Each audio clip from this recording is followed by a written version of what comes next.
नमस्कार दोस्तों, आप देख रहे हैं NGO women power and social awareness foundation की तरफ से। मैं हूं जितेंद्र ठौर Malani, chairman cum director of the NGO. आज बहुत ही पावन दिन है, ऑस्पिशियस डे है। एक तो महाराष्ट्रंस का गुड़ी पाड़वा है, यानी कि न्यू ईयर आज से स्टार्ट हो रहा है। दूसरा सिंधीज़ का चेटी चंड, वो भी न्यू ईयर माना जाता है सिंधीज़ का। तो आज हम पूरा नवी मुंबई कवर करने की कोशिश करेंगे under our NGO women power and social awareness foundation. And today we are lucky to have with us Mrs. Manisha Raman Boyer, जो कि इस गांव देवी टेम्पल वाशी सेक्टर 11 का बहुत ही फेमस, बहुत ही ब्यूटीफुल टेम्पल है। आपको एक टूर भी करवाएंगे हम टेम्पल की। लकीली आज ये मैडम बहुत बिजी थी, मैंने इनको रिक्वेस्ट किया कि मैडम एनजीओ की तरफ से नाम ही हमारा वुमेन पावर है, तो आप थोड़ा सा वक्त निकाल दीजिए। ये महाराष्ट्र का जो गुड़ी पाड़वा है, ये सेलिब्रेट कैसे, क्यों, किस तरह से किया जाता है, इसका इम्पोर्टेंस एज अ कॉमन आदमी मुझे थोड़ी सी जानकारी है, लेकिन जो डीप इन्फॉर्मेशन जो आप मैडम देंगी, मनीषा मैडम, इनसे मैं रिक्वेस्ट करता हूँ। मनीषा जी जो हैं वो इस गांव देवी टेम्पल की अध्यक्ष हैं and highly knowledgeable person with regard to all this religious activities. तो madam, welcome to this NGO women power and social awareness foundation. हमारी तो कोशिश यही रहती है कि जो लेडीज़ काफ़ी मुकाम पे पहुंच गई हैं उनको हम कैमरा पे ले आएँ, और न्यूज़ टीवी हम लोग को सपोर्ट करता है इन सब बातों में। तो we are thankful to news TV also. तो मनीषा जी, सबसे पहले तो ये बताइए, आज जो गुड़ी पाड़वा का इतना पावन दिन है, ऑस्पिशियस डे है, मेरे ख्याल से जब हर जगह पे फेस्टिविटीज़ हो ही रही हैं, हर गली नुक्कड़ में, what is the importance of this Gudi Padwa? तो सबसे पहले तो आप सबको बहुत बहुत बधाई हो। चैत्र महीना यानी हमारे हिंदू न्यू ईयर, हमारा नया साल आज से आरंभ होता है गुड़ी पाड़वा के दिन से। जैसे चैत्र प्रतिपदा को हमारा नया साल शुरू होता है, और उसके उपलक्ष्य में हम सिंबॉलिक गुड़ी पाड़वा का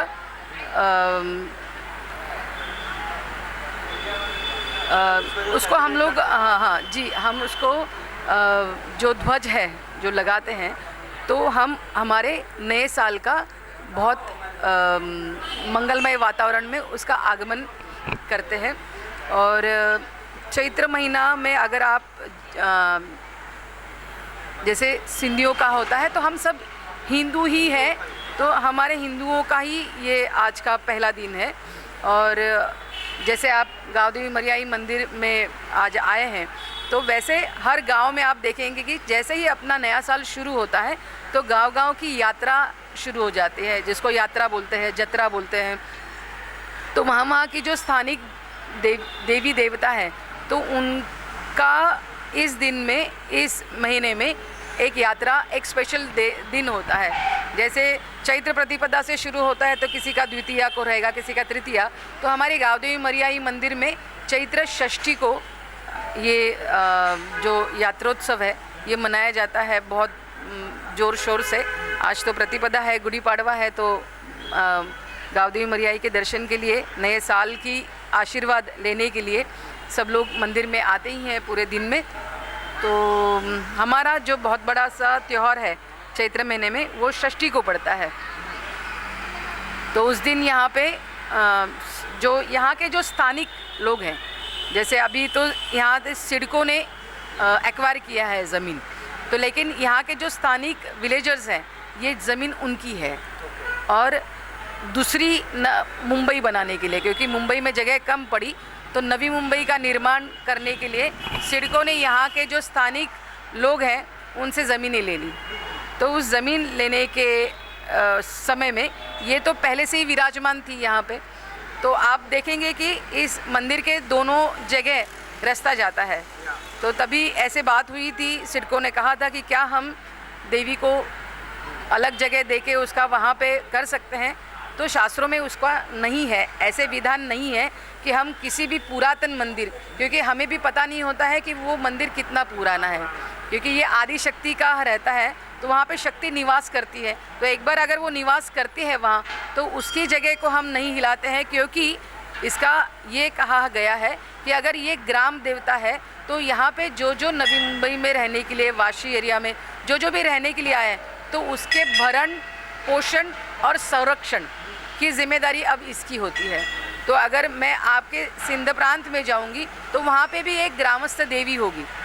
तो अगर मैं वहाँ पे जाती हूँ रहने के लिए तो मेरी जिम्मेदारी आपके गांव में जो भी देवी रहेगी तो मुझे भी उसके शरण में जाना पड़ेगा।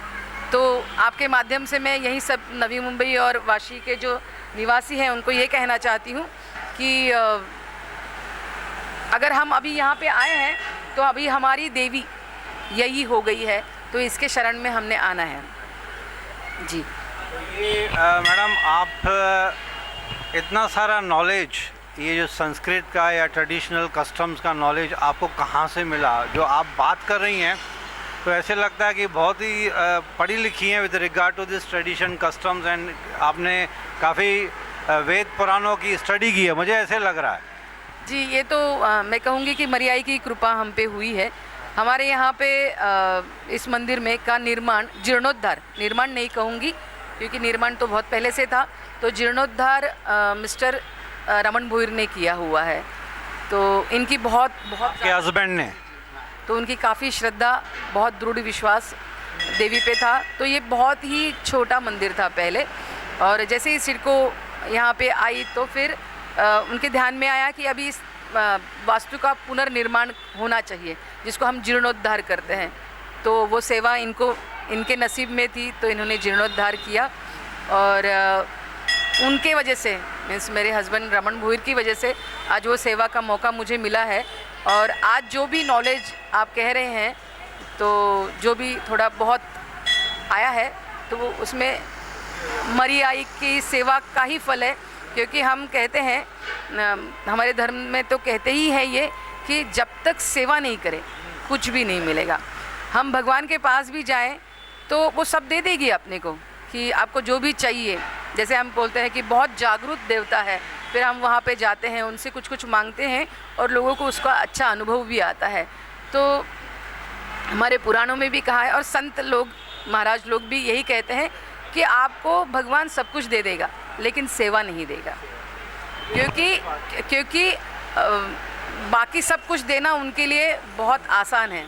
आपके लिए गाड़ी दे दिया, बंगला दे दिया, जो भी मटेरियलिस्टिक है वो दे दिया, लेकिन सेवा उसी को मिलती है जिसको 50-60% विश्वास नहीं, जिसको 100% विश्वास होता है कि मेरी देवता यहाँ पे विराजमान है, और वो यहाँ पे विराजमान होने का 100% जिसको विश्वास है, तो उसी को ये सेवा दे दी जाती है। क्योंकि जो सेवा करता है वो क्या कहता है, मुझे मटेरियलिस्टिक कुछ नहीं चाहिए, मुझे सिर्फ तू चाहिए। जब हम ये कहेंगे कि मुझे सिर्फ तू चाहिए, तो उसके पीछे और कुछ नहीं आता है कि ये मांगे वो मांगे। क्योंकि जब भगवान ही हमारे हैं तो तभी जाके भगवान प्रसन्न होकर हमें सेवा देता है। तो मैं कहूँगी कि ये सच में मुझ पे मरियाई की कृपा हुई है, परिवार पे। हमारा यहाँ पे राजमाता मरियाई महिला प्रतिष्ठान की महिलाएं हैं, जो हमारे गुरुजी हैं प्रशांत कुलकर्णी गुरुजी, बहुत विद्वान पंडित है। तो उनकी ऐसे हम पे आशीर्वाद बना कि उनको ऐसे लगा कि महिलाएं तो बहुत धार्मिक हैं, क्योंकि हम यहाँ पे पहले ललिता सहस्रनाम का पाठ किया करते थे। इसका पाठ?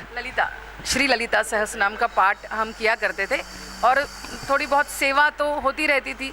तो वो सेवा करते करते उनको लगा कि हाँ, ये औरतें, महिलाएं धार्मिक दिख रही है और इनमें श्रद्धा है, तो क्यों ना इनको सप्तशती का पाठ सिखाया जाए, दुर्गा सप्तशती का पाठ। तो दुर्गा सप्तशती पाठ के बारे में ऐसा कहा गया है, स्वयं देवी ऐसे कहती है, आदिशक्ति जगदम्बिका कहती है कि जो एक साल पूरा अभिषेक, महापूजा, नैवेद्य, जो इस तरह से बस और कुछ नहीं देख रहा है, बस एक साल वो सिर्फ इसी तरह से मेरी सेवा कर रहा है, और वो कुछ भी कार्य नहीं कर रहा है, लेकिन उसने अपना समर्पण एक साल पूरा मुझ में लगा दिया है। तो वो सेवा एक बाजू है, और सप्तशती, दुर्गा सप्तशती का एक पाठ एक बाजू में है। तो उसको अगर तोलायमान कर लिया जाए तो देवी माँ उस दुर्गा सप्तशती पाठ को ज़्यादा वेटेज देती है। तो उसका कहना है कि जहाँ उसके पाठ होते हैं, दुर्गा सप्तशती के पाठ, तो वहाँ पे वो उसका स्थान बन जाता है। और अगर मेरे लिए कुछ सेवा आपको करनी है तो दुर्गा सप्तशती के पाठ द्वारा मेरी सेवा की जाए, तो वो शक्तियाँ जो है वो देवी में विराजमान, और भी हम कहेंगे वो तो विराजमान है ही, लेकिन उससे और भी वहाँ की जो ऊर्जा है, तो अशुद्ध निगेटिव जो एनर्जी हम कहते हैं, नकारात्मक ऊर्जा है, उस स्थान को उसको छोड़ के जाना पड़ता है और सिर्फ सात्विक। और फिर जो भाविक यहाँ पे आते हैं तो तभी हम कहते हैं कि अरे बहुत जागृत स्थान है। तो ये सब दुर्गा सप्तशती के पाठ द्वारा ये यहाँ की वास्तु सकारात्मक ऊर्जा में की जा सकती है। तो गंगासागर वेद विज्ञान महिला प्रशिक्षण संस्था है हमारी, जो गुरुजी द्वारा स्थापित की गई यहाँ पे। और फिर हमने यहाँ दुर्गा सप्तशती का पाठ, विष्णु सहस्रनाम के पाठ, और उनकी ऐसी कृपा बनी कि हमने रुद्र भी सीख लिया। जो वेदों यजुर्वेद है उसकी सेवा में रुद्र पाठ आता है, तो वो काफ़ी जैसे संस्कृत, जैसे हम कहते हैं संस्कृत ही अपने आप में उसका उच्चारण शुद्धता से किया जाए, उसके कुछ नियम है, तो उस नियम से किया जाए तो रुद्र, जो रुद्राभिषेक महादेव जी को अर्पण होता है, तो उसका तो और भी बहुत कठिन है उसका उच्चारण। तो गुरुजी के हम पे ऐसे आशीर्वाद बना हम सब पे कि उन्होंने हमें रुद्री भी सिखा दी। और यहाँ पे साक्षात नर्मदेश्वर विराजमान है, क्योंकि जब हम रुद्र सीखने के लिए लिया हमने, तो चलो सप्तशती तो माता जी की सेवा के वजह से उनकी प्रसन्नता हुई और हम सप्तशती तो सीख गए, लेकिन रुद्र सीखने के लिए हमें काफ़ी तकलीफ़ हुई। तो हमने महादेव जी से निवेदन किया कि अगर हमें रुद्र आता है तो हम 12 ज्योतिर्लिंग पे जाके आपका रुद्राभिषेक करेंगे। तो उनकी भी कृपा बन गई और रुद्र तो आ ही गया हमें। फिर 12 ज्योतिर्लिंग पे जाके रुद्राभिषेक किया। और यहाँ पे नर्मदेश्वर है, जिनका कहा गया है बहुत परम पवित्र नर्मदा मैया है, जो अमरकंटक से निकलती है और भरूच के समंदर में आके मिलती है। तो पूरा उसका विस्तार जो है, विस्तार यानी उसकी परिक्रमा मैया की जाती है, नर्मदा मैया कहते हैं उसको। तो उसके बारे में ऐसे कहा गया है कि नर्मदा मैया का हर कंकर जय शिव शंकर, यानी उसका कोई भी पत्थर आप उठा लो नर्मदा मैया का, तो उसको शिव शंकर कहा गया है। तो उसके लिए अलग से प्राण प्रतिष्ठा करने की ज़रूरत नहीं है। तो वही नर्मदेश्वर आज हम पे प्रसन्न होके इस मंदिर में विराजमान है। तो हम यहाँ पे रुद्राभिषेक प्रदोष में है, सोमवार के दिन में है, और पूरा सावन महीना जब आता है तो पूरे सावन भर महीने में महापूजा रुद्राभिषेक चलता है। तो बहुत बड़ी कृपा हमारे पे ऊपर हमारे गुरुजी की आशीर्वाद रहा, और आदि शक्ति भगवती का रहा और महादेव जी का रहा। यहाँ पे स्वयं राम जी का भी मंदिर है, जिसका भी हमें जीर्णोद्धार करना है राम जी की ही कृपा से करेंगे। तो अभी रामनवमी आ ही रही है, तो हमारा मानस है कि यहाँ एक बहुत अच्छा राम जी का मंदिर बनाया जाए। तो अभी उनकी जैसे कृपा होगी तो वो भी बन जाएगा। खुद ब खुद ऊपर से आ ही जाएगा। जब एक बार आशीर्वाद मिल गया तो ये पेपर वर्क बहुत स्मूथली हो ही जाता है, कोई रुकावट आती नहीं है इसमें। मनीषा जी, आप सामने बैठी हैं, इसके लिए झूठी तारीफ़ नहीं करूँगा। आपका जो रिलीजियस नॉलेज है उसको मैं सैल्यूट करता हूँ ऑन कैमरा। नहीं मतलब इस तरह से आपने समझाया, एक कॉमन आदमी की समझ में आ गया। अगर आप शिव जी के बारे में, महादेव जी के बारे में कहेंगे तो उन्होंने कहा है कि मेरा खुद का नॉलेज, महादेव जी कहते हैं कि मेरा खुद का नॉलेज कुश आप जानते हैं, जिसकी पवित्री करके पहनते हैं, किसी भी कार्य में उसकी पवित्री करके पहनते हैं, श्राद्धादि विधि में भी करते हैं। तो उस अग्रभाग पे जो अगर हम बिंदु रखें तो वो नॉलेज मेरा है, ऐसे स्वयं महादेव जी कहते हैं। तो फिर सोचिए कि हम क्या हैं। तो हम कुछ भी नहीं है। तो सेवा इसीलिए करनी चाहिए कि हमारा अहंकार टूटे, क्योंकि बाकी सब छूट जाएगा। मैं तो कहूँगी मोह भी छूट जाएगा, माया भी छूट जाएगी, लेकिन अहंकार नहीं छूटेगा। और अहंकार छूटने के लिए ही उसका एक ही माध्यम है, बहुत सारी सेवा करो। कौन सी भी सेवा छोटी नहीं है। अगर मंदिर की अगर वो नाली भी हो तो भी वो साफ़ करने की हमें सेवाभावी वृत्ति होनी चाहिए, कि अगर हम कहीं पे भी झाड़ू लगा रहे हैं तो वो भी सेवा छोटी नहीं है। कौन सी भी सेवा छोटी नहीं है। अगर कर्मचारी भी करते हैं तो ऐसे नहीं कि हम उनको सैलरी दे रहे हैं तो वो सेवा में नहीं काउंट होगा, नहीं, वो भी सेवा में काउंट होगा। हर सेवा, पूजा पाठ की सेवा, यहाँ पे जो भी बैठते हैं कुछ चैंटिंग करते हैं तो वो भी सेवा में ही जाता है। तो कोई भी सेवा छोटी नहीं है, क्योंकि इसी से और इसी से ही अहंकार टूटेगा। नामस्मरण है जो हमारे संतों ने कहा है, नाम जप है, उसी से भी हमारा, और सत्संग कि हमने किसके साथ रहना है। अगर एक बार हमें पता चल जाए कि हम किसका संग कर ले, एक अच्छे संत का संग कर ले, या जिसको सच में नॉलेज है, विद्वान है और जो अहंकारी नहीं है, तो अगर ऐसे संतों का अगर हम संग कर ले तो उनकी पूछ पकड़ के हमारा भी उद्धार आज नहीं तो कल हो ही जाएगा। क्योंकि अहंकार टूटना बहुत बहुत बहुत कठिन है, कि वो जो बहुत लास्टली, क्योंकि मैं भी कहूँगी कि मेरे में भी बहुत अहंकार है, और देवी माँ से वही प्रार्थना करूँगी कि मेरा भी जैसे जैसे सेवा करते चलो अहंकार टूटता जाए, तो यही प्रार्थना है। ये देखिए, मनीषा जी ने ऑन कैमरा कुछ ऐसी बातें सिखाई जो हम कॉमन आदमी है ना, जानबूझ के भी कभी कभी इग्नोर करते हैं।